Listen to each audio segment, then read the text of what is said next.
Shalom para pemirsa yang berbahagia, kita bertemu kembali dalam diskusi pelajaran Sekolah Sabat yang dipersembahkan oleh Gereja Masehi Advent Hari ke-7 Uni Indonesia Kawasan Barat. Membahas pelajaran kedua dengan judul Misi Allah bagi kita bagian yang kedua. Misi Allah bagi kita adalah untuk mencari dan menyelamatkan yang hilang, karena Allah rindu untuk bersama dengan kita. Tapi bagaimana caranya? Apa yang harus kita sampaikan, siapa yang terlibat, di mana terlibat, dan sejak kapan misi ini, itulah yang akan kita bahas bersama dalam pelajaran kedua, Misi Allah bagi kita, bagian yang kedua. Kita akan membahas bersama dengan Pendeta Sony Situmorang, Direktur Komunikasi Uni Indonesia Kawasan Barat, dan juga Pendeta Edwin Berhitu, Direktur Komunikasi Konferensi Jawa Barat. Shalom Bapak Pendeta, terima kasih sudah hadir.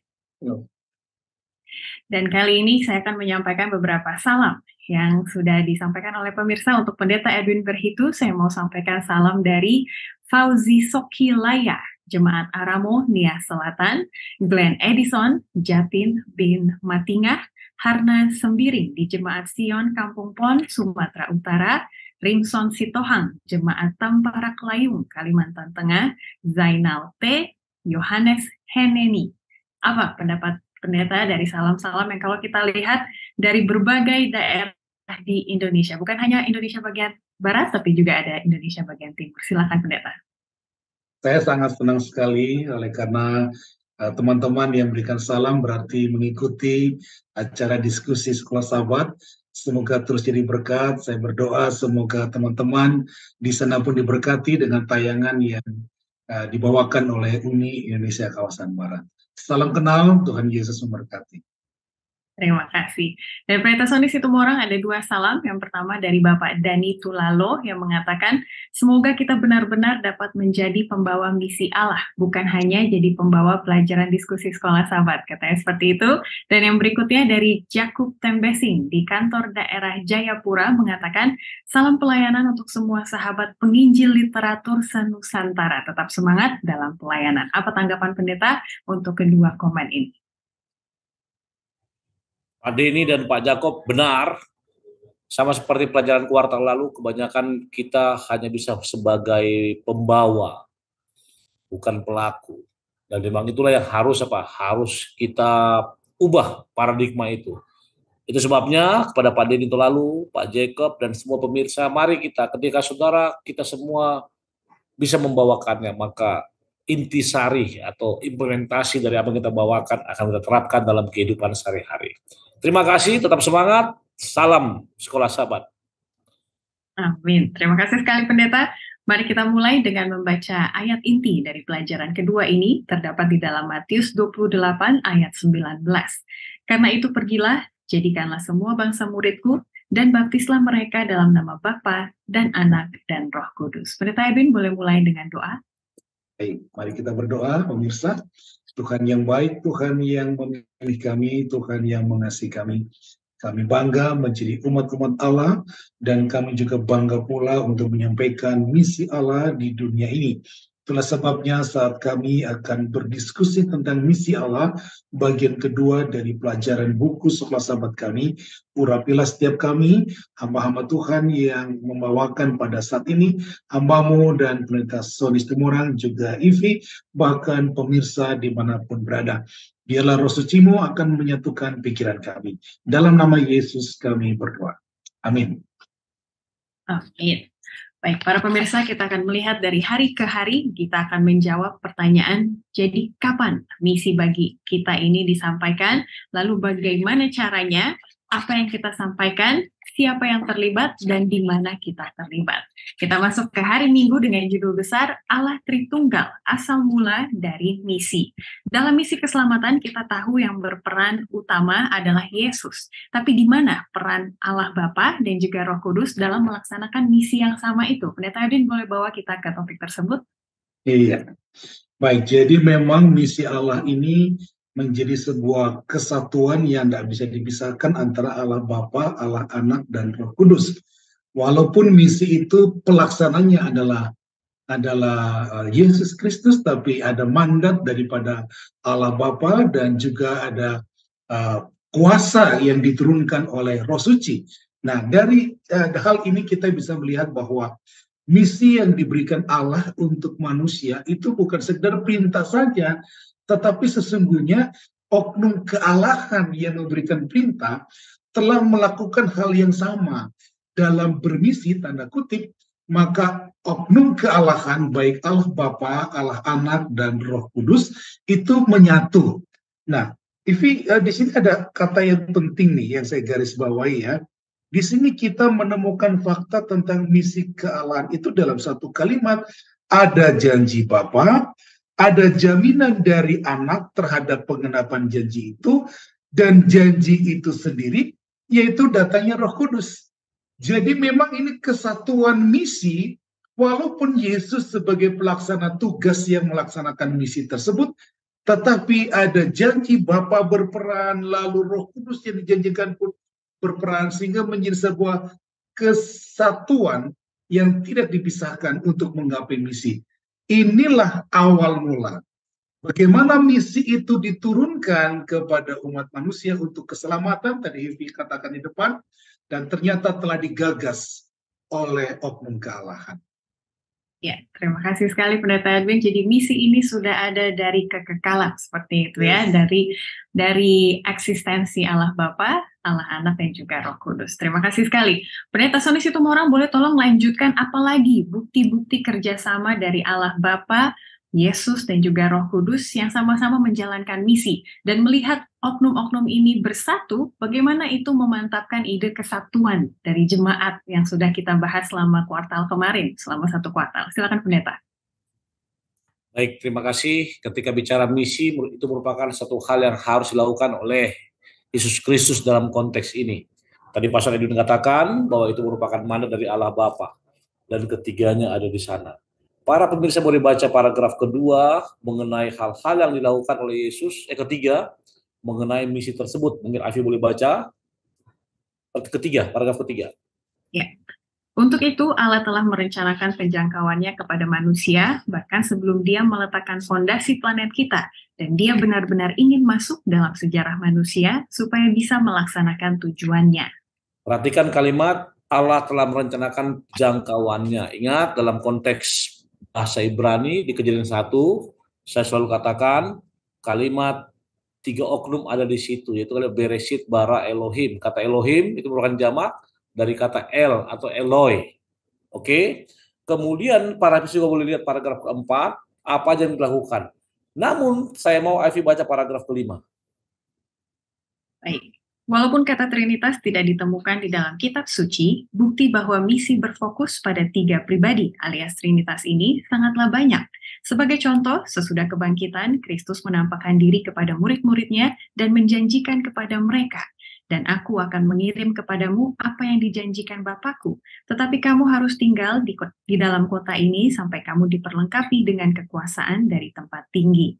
Lukas 24 ayat 49. Di sini kita menemukan fakta tentang misi kealahan itu dalam satu kalimat. Janji Bapa, jaminan dari Anak terhadap penggenapan janji itu, dan janji itu sendiri, yaitu datangnya Roh Kudus. Perhatikan kalimat janji Bapa, kemudian jaminan dari Anak akan pengenapan janji itu, dan janji itu sendiri Roh Kudus. Jadi ada misi, sesuatu yang harus dilakukan. Lalu bagaimana hubungan dengan jemaat saat ini? Oke, coba bagian paragraf terakhir dengan jelas dikatakan misi itu tidak akan gagal. Kenapa? Itu sebabnya jemaat dilambangkan sebagai tubuh Kristus, yaitu yang menggenapi janji tersebut.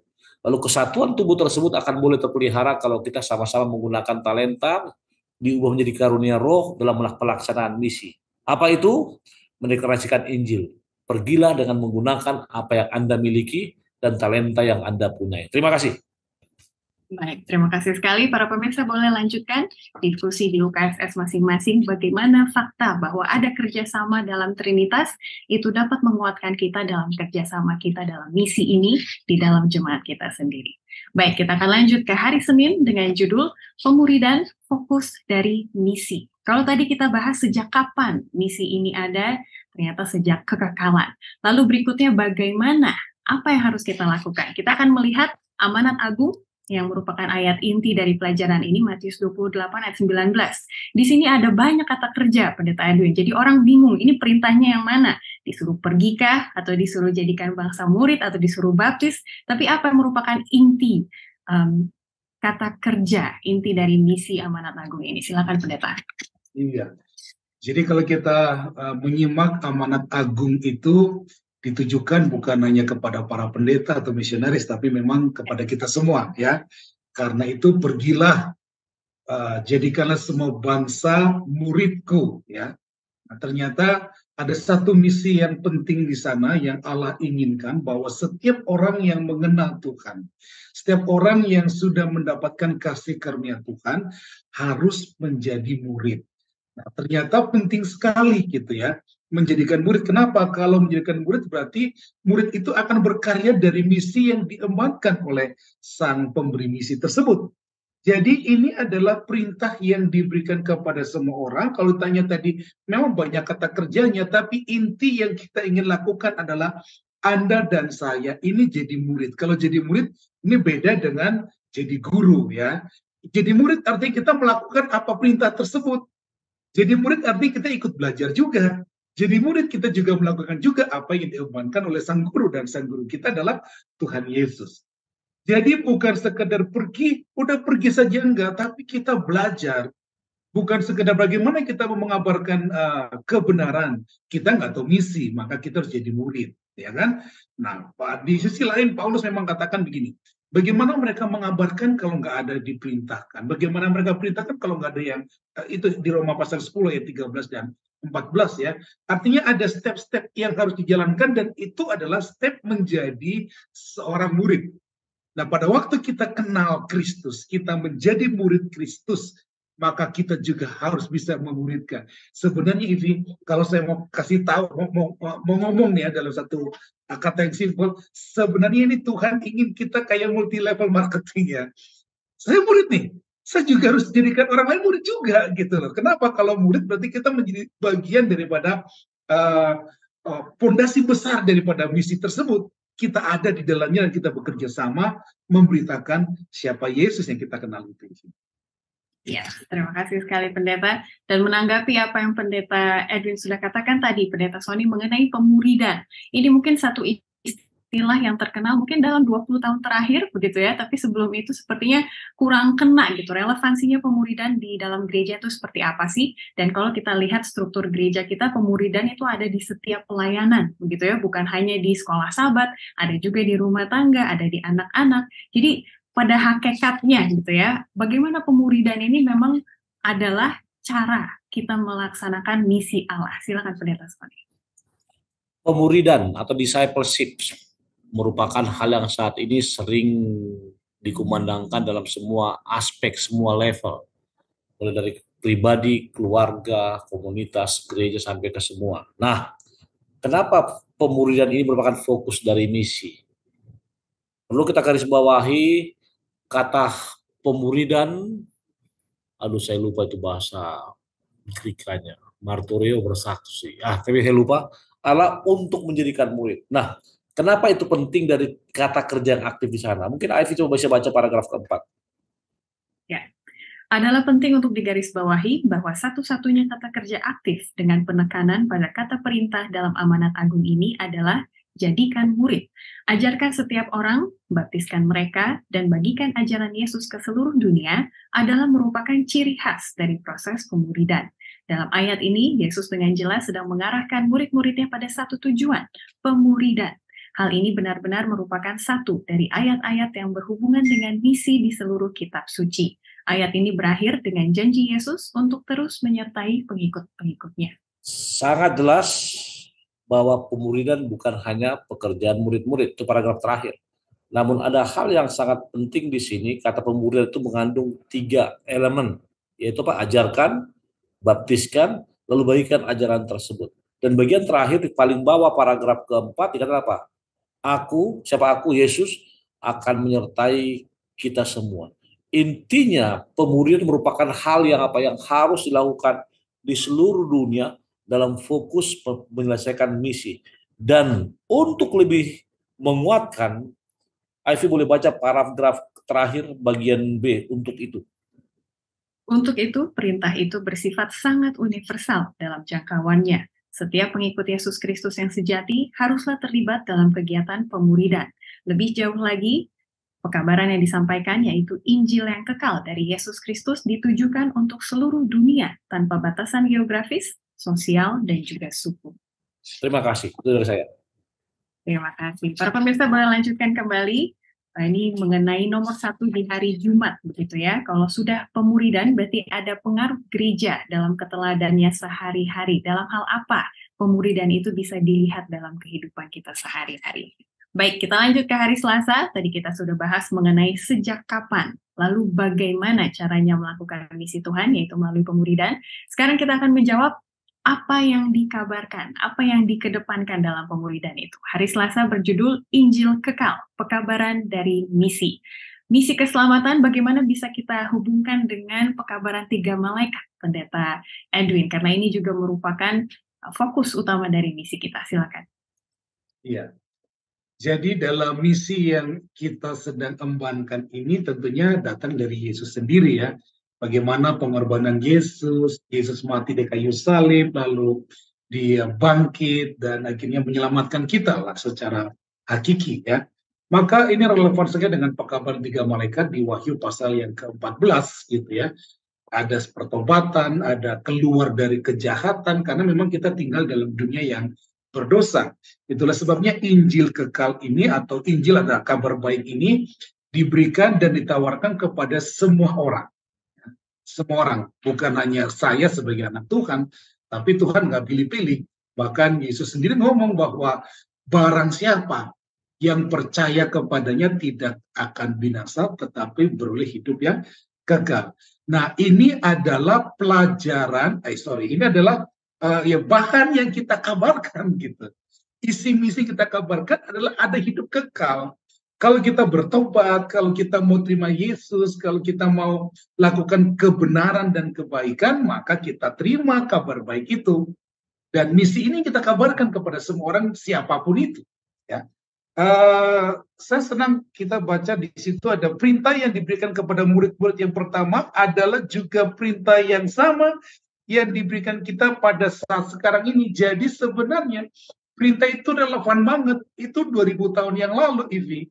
Tapi itu menjadi perintah kita juga. Kita sebagai murid tadi, kita bahas yang di awal, kita ini murid Kristus. Maka ada relevansinya juga murid Kristus secara badani dan murid Kristus secara rohani. Kita inilah sekarang ini. Dan kita sedang membawa Injil kekal itu. Injil kekal, Injil yang memang diberitakan. Dan itu adalah pekabaran 3 malaikat yang kita baca dalam Wahyu pasal yang ke-14. Dan itulah seruan yang kita harus kabarkan sebagai murid kepada orang lain.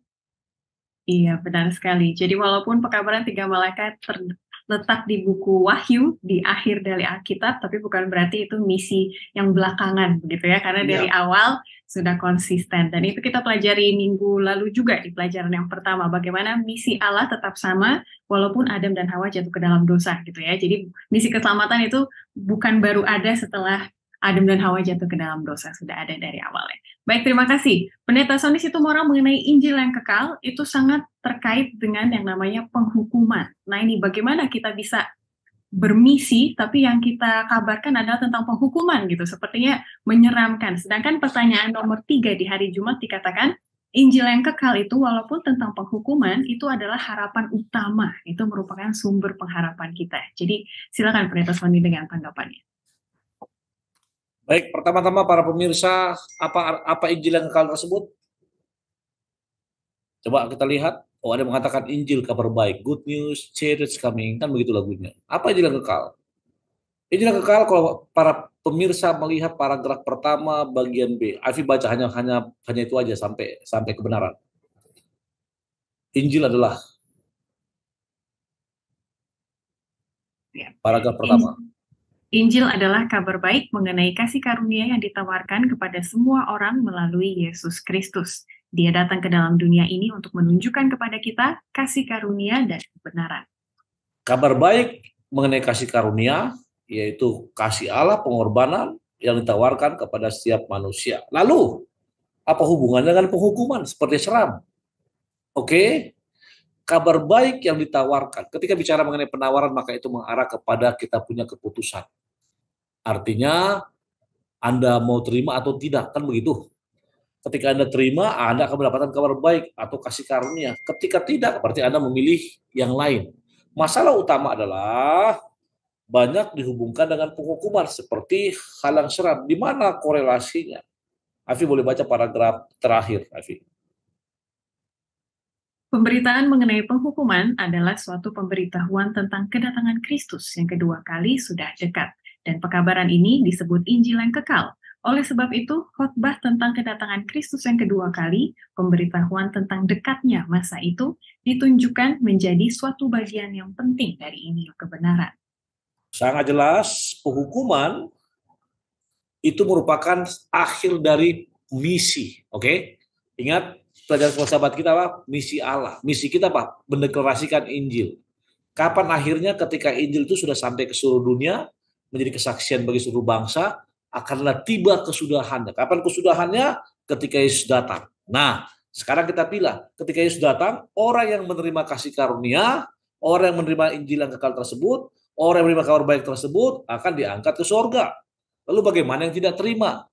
Yang tidak terimalah dengan pilihan mereka, dengan kesadaran mereka, maka ada satu kalimat yang dinamakan penghukuman. Sama seperti di kelas, kalau engkau nggak naik kelas, maka engkau akan tinggal kelas, kan begitu. Kalau engkau ke kanan, maka ada yang ke kiri, kan begitu. Kalau ada yang benar, maka ada yang salah. Nah, Tuhan mau agar tidak ada seorang pun yang akan masuk ke penghukuman. Tapi kembali, manusia diberikan the power of choice, atau kuasa memilih, atau kehendak bebas katanya, untuk memilih mana yang baik dan benar. Makanya dikatakan Injil dan kekal tersebut, pelajaran ini pekabaran dan misi. Kabarnya apa? Ada kasih karunia. Misinya apa? Agar semua orang tahu. Tergantung kepada siapa? Anda dan saya. Terima kasih, Amy. Terima kasih, sudah pas sekali. Kita akan lanjut ke hari Rabu dengan judul Umat Allah Saluran Misi. Siapa yang terlibat? Ini kan misi Allah gitu, Pendeta Edwin. Kenapa harus ada orang-orang yang dipercayakan? Dan bagaimana kita belajar dari Abraham? Maksud Allah mau melibatkan umatnya secara khusus. Silakan. Ya. Terima kasih, Ivi. Jadi ini menarik ya, karena memang kita tidak bisa pungkiri bahwa Israel ya secara Alkitabiah telah dipilih Allah, dan itu awalnya memang dari Abraham ya. Memang tidak ada banyak orang, dan orang-orang yang mau dipilih Allah itulah yang dipilih oleh Allah tadi. Pendeta Sufi katakan the power of choice. Abraham juga menggunakan the power of choice. Dia menggunakan kuasa memilih untuk taat kepada Tuhan sehingga Tuhan pilih. Nah, pada waktu kita bicara ini, Abraham punya anak 2, Tuhan pilih Ishak gitu ya. Ishak punya anak 2, Tuhan pilih Yakub gitu ya. Yakub punya anak nanti yang dipilih Yusuf ya sebagai akhirnya pemangku Israel ya, membawa umat Israel besar di tanah Mesir, dan pada akhirnya terus ada orang-orang yang dipilih khusus untuk memberitakan tentang kasih Allah, tentang rencana keselamatan. Bahkan Musa pun dipilih Allah memberitakan misi Allah kepada Israel secara khusus dengan pola Ka'bah atau Bait Allah. Jadi ini menarik sekali. Pada saat kita menjadi orang yang percaya Tuhan, maka kita menjadi keturunan Abraham. Dan pada waktu kita menjadi keturunan Abraham, maka kita juga mewarisi hak yang sama, yaitu kerajaan surga atau tanah Kanaan Semawi atau surgawi ya, tanah Kanaan surgawi. Kalau Abraham dijanjikan keselamatan dengan tanah Kanaan, jasmani kita dijanjikan dengan tanah Kanaan surgawi. Dan untuk siapa? Ternyata untuk orang-orang yang mengasihinya gitu. Jadi misi gereja adalah sama dengan misi dari Dia yang telah memanggil gereja. Gereja itu bukan bangunan, tapi Anda dan saya pemirsa. Saya juga menjadi bagian dari gereja. Saya berhak menerima bagian dari misi tersebut. Jadi kalau kita memutuskan tadi the power of church kita mau dipakai Tuhan, maka kita juga sedang melakukan misi daripada Allah atau daripada gereja. Misi dari gereja Kristus adalah untuk menyelamatkan orang-orang berdosa. Siapa? Ya kita. Kita ini orang berdosa. Bayangkan, Allah ini hebat banget ya. Yesus ini luar biasa. Yesus kan ngomong, barang siapa mengasihi aku, ini tadi benar Sony, the power of choice. Kita pilih gitu. kita sambut itu pekabaran daripada Tuhan. Waktu kita sambut pekabaran Tuhan, maka kita menjadi bagian daripada keluarga Allah. Maka ini misi Allah untuk kita manusia berdosa, yang harusnya kita binasa, Kristus yang mati. Misi ini bertujuan untuk menyatakan kasih Allah kepada manusia dan memenangkan mereka kepada Kristus melalui keampuhan dari kasih itu sendiri. Jadi memang misi yang sedang kita bawakan kepada dunia adalah misi tentang kasih Allah. Kenapa? Karena kita mendapat kasih itu. Anda dan saya orang berbahagia karena dapat misi tersebut.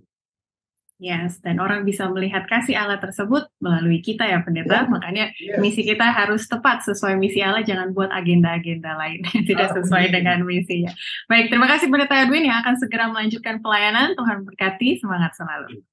Ya, pelajaran hari Rabu ini sangat penting untuk kita renungkan bersama. Jadi mari kita hubungkan dengan nomor 2 di hari Jumat, Pendeta Sony.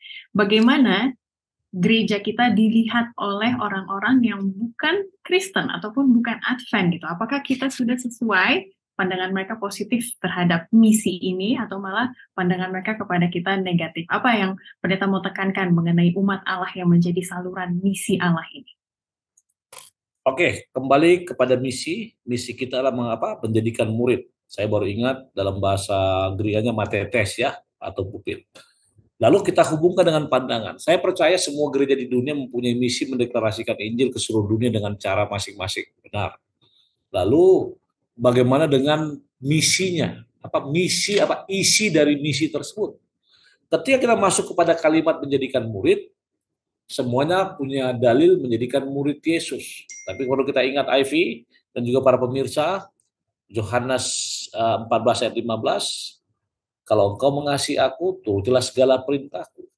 Misi Yesus yang pertama dan terutama adalah menjadikan murid agar mereka mengikuti perintah-perintah Tuhan. Oke? Saya mau katakan begini. Kadangkala ketika bicara mengenai positif dan negatif, gereja kita dilihat dari sisi positifnya. Oh, mereka ini sangat baik dalam vegetarian. Mereka sangat baik dalam hal kebaktian. Tapi ketika masuk pada sisi negatifnya ada saja. Itu sebabnya saya mau katakan ini tidak menyinggung denominasi lain, tapi saya mengatakan bahwa misi gereja Advent saat ini adalah mengikuti apa yang firman Tuhan perintahkan semampu sebaik-baik yang kita lakukan, termasuk 10 hukum. Itu sebabnya salah satu ciri khas dari gereja kita adalah apa? Sabat, makanan haram dan halal. Tapi saya tidak mau katakan bahwa ini kita merupakan sesuatu yang eksklusif. Tapi untuk lebih jelas lagi untuk mendukung yang baru saya katakan tadi adalah Afi boleh baca paragraf ke-4 dan ke-5. Baik. Tetapi sebuah pertanyaan muncul. Apakah misi gereja itu? Misi gereja adalah sama dengan misi dari Dia yang telah memanggil gereja sehingga gereja itu bisa ada. Lukas 19 ayat 10 berkata, karena anak manusia datang untuk mencari dan menyelamatkan yang hilang. Meski tak seorang pun dari kita yang ada dalam gereja dapat menyelamatkan orang lain, kita bisa dan harus mengarahkan mereka kepada satu-satunya yang bisa menyelamatkan, yaitu Yesus Kristus. Misi dari gereja Kristus adalah untuk menyelamatkan orang-orang berdosa yang sedang binasa. Misi ini bertujuan untuk menyatakan kasih Allah kepada manusia dan memenangkan mereka kepada Kristus melalui keampuhan dari kasih itu sendiri. Sungguh sebuah kesempatan istimewa dan tanggung jawab yang luar biasa. Para pemirsa di rumah, coba perhatikan tadi di paragraf 4 ada kata misi gereja sama dengan misi Yesus, yaitu apa?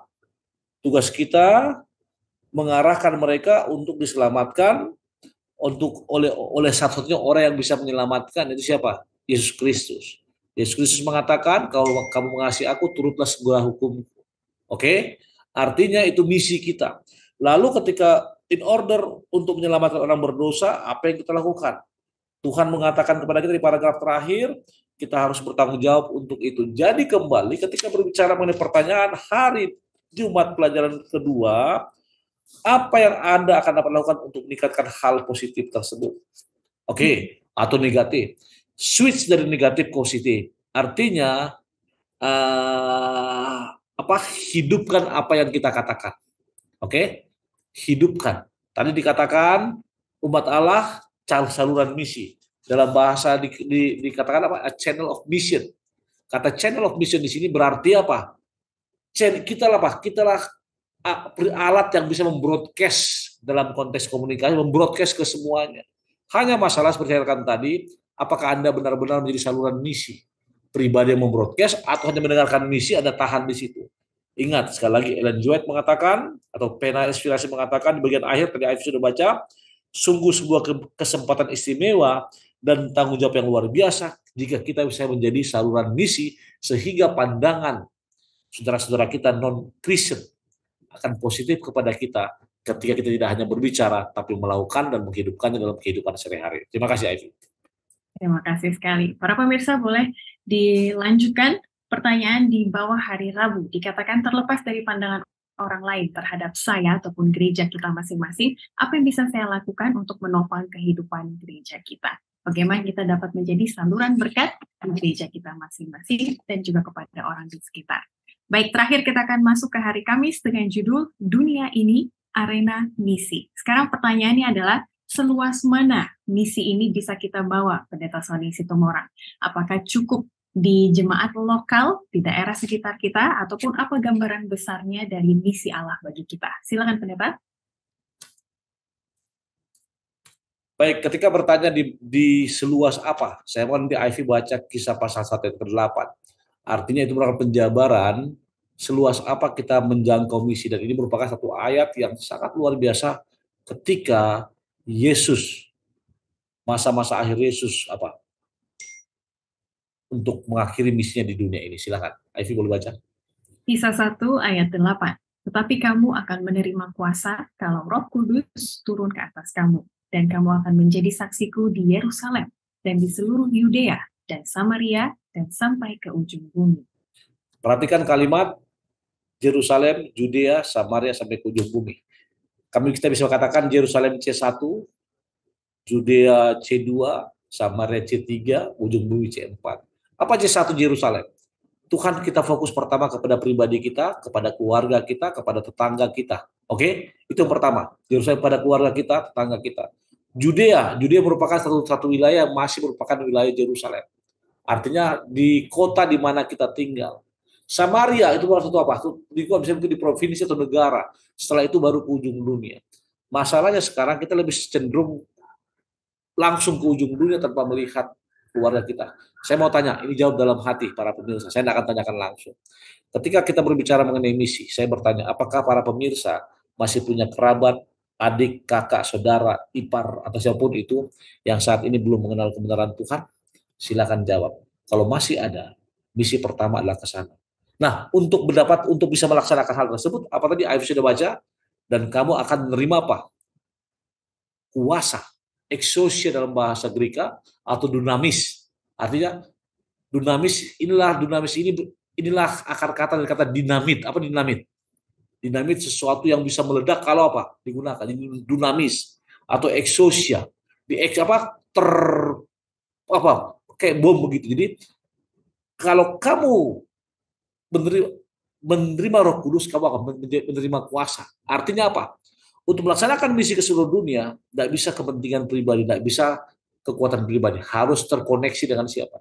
Dengan Tuhan. Itu sebabnya Afi boleh baca paragraf kedua, Afi. Dengan kata lain, Injil Kristus itu menjangkau semua kelas, bangsa, bahasa, dan kaum. Pengaruh dari Injil itu adalah untuk menyatukan mereka yang diselamatkan dalam satu persaudaraan yang besar. Kita hanya memiliki satu model untuk ditiru, dan itu adalah Kristus. Jika kita menerima kebenaran sebagaimana itu ada dalam Kristus, prasangka dan kecemburuan secara bangsa akan dihancurkan, dan roh kebenaran akan menyatukan hati kita. Nah, oke, roh kebenaran akan dihancurkan. Lalu bagaimana caranya? Anda bisa baca di rumah nanti bagian pertama, kedua, dan ketiga di bawahnya. Intinya, misi Allah memanggil kita untuk menjangkau pribadi-pribadi, menjangkau segala tempat, menjangkau segala bangsa, etnis, bahasa. Namun yang pertama dan terutama adalah keluarga kita masing-masing. Terima kasih. Amin. Itulah pembahasan kita untuk misi Allah bagi kita bagian yang kedua. Semoga sudah semakin lengkap untuk meresapi dan juga mempraktekkan misi Allah bagi kehidupan kita. Sekarang waktunya untuk tantangan mingguan. Saya mau tanya kepada para pemirsa, apakah sudah dilaksanakan yang minggu lalu untuk berdoa supaya saya bisa terlibat di dalam misi tersebut? Dan untuk melihat ke sekeliling kita, adakah nama-nama orang yang sering saya temui tapi saya belum tahu? Jika pemirsa memiliki cerita mengenai tantangan minggu lalu, kami rindu untuk membacanya. Jadi mohon tuliskan di kolom komen, semoga itu menjadi kekuatan bagi pemirsa lain yang baru akan mulai melakukan tantangan tersebut. Dan tantangan berikutnya dalam minggu ini, kita diajak untuk berdoa supaya kita bisa menjadi saluran berkat di masyarakat sekitar kita. Kita bisa mengambil waktu untuk melihat apa latar belakang dari tetangga-tetangga atau rekan-rekan kerja kita. Dan meminta Tuhan untuk memberikan ide bagaimana saya bisa menjadi berkat bagi salah satu dari mereka. Kita mulai dari satu, semoga itu akan menjadi kesempatan untuk berbagi lebih banyak lagi dengan yang lain. Terima kasih, kami doakan semoga kita semua akan melakukan tantangan tersebut. Baik, kita akan masuk ke kesimpulan dari pelajaran kedua dengan judul Misi Allah bagi kita, bagian yang kedua. Jadi Pendeta Sony Situmorang, silakan disimpulkan apa yang menjadi unsur-unsur dasar dari misi Allah bagi kita. Baik, terima kasih. Kali ini kesimpulan saya tidak akan saya gunakan kata-kata sendiri, tapi saya mau pemirsa membaca kesimpulan paragraf pertama hari Jumat sampai kata paragraf pertama. Ivy boleh baca, Ivy. Baik. Untuk menjadi seorang saksi bagi semua bangsa, kata-kata juru selamat, kamu adalah terang dunia, menunjukkan pada satu fakta bahwa dia telah mempercayakan kepada pengikut-pengikutnya sebuah misi untuk seluruh dunia. Sebagaimana sinar matahari yang bisa mencapai semua sudut-sudut terjauh sekalipun dari bumi ini, demikian juga Allah telah merancang bahwa terang Injil harus disampaikan kepada setiap jiwa di muka bumi ini. Jika gereja Kristus memenuhi maksud dari Tuhan kita, maka terang akan bersinar kepada semua yang diam dalam kegelapan dan dalam wilayah dan bayang-bayang kematian. Gantinya berkumpul bersama dan menghindari tanggung jawab serta menghindari untuk memikul salib, anggota-anggota gereja harus menyebar di setiap tempat, membiarkan terang Kristus bersinar dari mereka, bekerja sebagaimana Yesus bekerja bagi keselamatan jiwa-jiwa, dan Injil Kerajaan ini akan dengan segera dibawa ke seluruh dunia. Kita harus bersinar, menjadi terang, sehingga sinar tersebut terlihat ke seluruh dunia. Itu kesimpulan dari tadi. Terima kasih. Terima kasih sekali. Dan mari kita membahas satu pertanyaan yang telah masuk di dalam redaksi kita dari episode yang pertama. Para pemirsa, jika memiliki tambahan ataupun pertanyaan, silakan juga disampaikan di kolom komen. Kami akan dengan senang hati menanggapinya. Pendeta Sony, satu pertanyaan dari Bapak Bambang Eko. Beliau mengatakan, pertanyaan Allah, di manakah engkau? Pernah kami ucapkan saat kami mendapat musibah jatuh dari ketinggian 6 meter. Apa yang harus kami lakukan sehingga tidak akan terjadi musibah lagi, padahal doa yang merupakan napas hidup sudah kami lakukan. Silakan Pendeta. Baik, Pak Yakub ya tadi ya. Pak Bambang Eko. Pak Bambang Eko, terima kasih Pak Bambang. Ini merupakan pertanyaan yang sangat sering ditanyakan oleh semua orang. Ketika bicara mengenai nafas hidup, berarti itu mengarah kepada kami sudah berdoa setiap hari, menyerahkan diri ke Tuhan setiap hari. Saya akan menjawab singkat, walaupun agak sedikit detail. Saya nggak akan arahkan kepada Yakub. Yakub berdoa setiap hari setia, tapi Allah mengizinkan penderitaan. Terkadang Allah menggunakan penderitaan sebagai sarana untuk kita berserah kepadanya. Kenapa? Karena ketika penderitaan atau musibah datang, kita akan menyerahkan diri kita bahwa itu kita akan serahkan kepada Tuhan. Dan tentunya penyebab musibah terjadi ada beberapa faktor, tapi kita tidak akan bahas. Namun yang paling luar biasa yang Allah mau, Allah kita serahkan. Artinya sama seperti Ayub tadi, Ayub tidak bersalah, tapi Tuhan izinkan ada penderitaan sampai kepadanya. Bahkan kalau saudara lihat sahabatnya Elifas, Bildad, dan Zofar ya. Nah, itu pertama. Yang kedua, Allah ingin kita merespon setiap penderitaan kita dengan sikap yang benar. Ingat, sikap yang benar. Ketika ada berkat musibah atau menderita, instead of kita katakan, oh Tuhan di manakah engkau? Apa kita buat?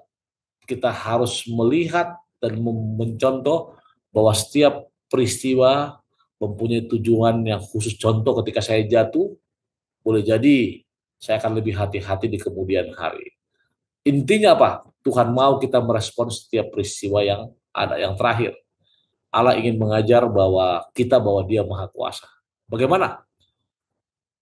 Coba Allah tidak memberikan mengapa Dia mengizinkan Ayub menderita. Malah Allah menggunakan ketidaktahuan Ayub dan betapa rumitnya alam semesta ini untuk menyatakan Maha Kuasanya. Tapi Ayub mengatakan apa? Masakan aku hanya bisa menerima yang baik, tapi tidak bisa menerima yang buruk. Bahkan saya mau katakan kepada Bapak, supaya tetap berserah kepadanya, kalimat di manakah engkau itu merupakan ekspresi iman Bapak, saya yakin. Artinya ketika Bapak menanyakan, di manakah engkau Tuhan? Itu merupakan ekspresi iman, yaitu suatu keyakinan bahwa Tuhan eksis, Tuhan ada, dan ketika saya mengalami penderitaan, maka saya bertanya, di manakah engkau Tuhan? Dan Tuhan akan senantiasa ada bersama-sama dengan kita. Boleh jadi kita kecewa sama seperti Ayub kecewa, boleh jadi kita menderita sama seperti Ayub menderita, namun ingat, semua masih dalam kontrol Tuhan kita. Itu dari saya, Ivy. Terima kasih. Terima kasih. Semoga sudah menjadi kekuatan bagi Bapak Bambang Eko dan juga pemirsa lainnya yang juga bisa relate dengan pertanyaan tersebut. Dan saya rasa pelajaran minggu depan akan lebih menguatkan lagi karena kita akan melihat kehidupan orang-orang yang terpanggil. Walaupun dalam penderitaan, mereka tetap bisa menjadi saluran berkat karena mereka tetap ada di dalam misi Allah dalam kehidupan mereka. Baiklah pendeta, kita akan tutup dengan doa. Ada 2 permintaan doa dari para pemirsa, saya akan bacakan. Yang pertama dari Bapak Ronald Walean yang memohon doa istri dan anak-anak saya supaya tetap kuat dan tabah untuk melayani Tuhan. Dan juga dari Bapak Arifin dalam pergumulannya dalam hutang. Silakan Bapak Pendeta. Kita berdoa. Tuhan Allah Bapa Semawi, terima kasih Tuhan atas pelajaran yang indah yang kami boleh bahas bersama-sama. Walaupun dengan segala kekurangan kami, namun kami yakin ketika para pemirsa mendengarkannya, maka Engkau akan menyempurnakannya dalam hati mereka masing-masing. Namun yang terpenting Bapak, bukan hanya mengerti, seperti perjalanan pekan ini kami akan belajar untuk mengimplementasikannya, menjadikan murid bagi setiap orang yang kami temui di sekitar kami, di keluarga kami, bahkan di seluruh dunia. Terima kasih karena Kau memberkati hamba-Mu, Pastor Edwin, Ivy, dan juga Daniel di belakang layar. Pada saat ini Tuhan kami juga berdoa khusus untuk 2 hamba Tuhan, Bapak Ronald Walean yang meminta agar keluarganya boleh tetap setia dalam kebenaran Tuhan. Demikian juga Bapak Arifin dalam segala permasalahannya. Kami percaya Bapak, ketika Engkau mengatakan mintalah maka akan diberikan kepadamu. Maka pada saat ini kami minta agar Tuhan memberikan jalan keluar atas masalah kami masing-masing. Dan kami percaya banyak pemirsa, kami semua yang mengalami banyak ujian, rintangan, cobaan, dan juga pergumulan hidup. Biarlah Engkau bantu. Terima kasih Tuhan, pertemukan kami pada pertemuan-pertemuan berikutnya. Terpuji nama Tuhan, dalam Yesus kami berdoa. Amin. Amin. Kami bersyukur untuk pelayanan dari Pendeta Sony Situmorang dan juga Pendeta Edwin Berhitu yang sudah melanjutkan pelayanannya. Dan bagi para pemirsa sekalian, mari kita semangat untuk melakukan tantangan mingguan. Karena dengan pengalaman yang bertambah, maka akan banyak juga hal-hal yang bisa kita bagikan kepada orang lain dalam menghidupkan misi Allah bagi kita. Sampai bertemu lagi, Tuhan memberkati kita sekalian.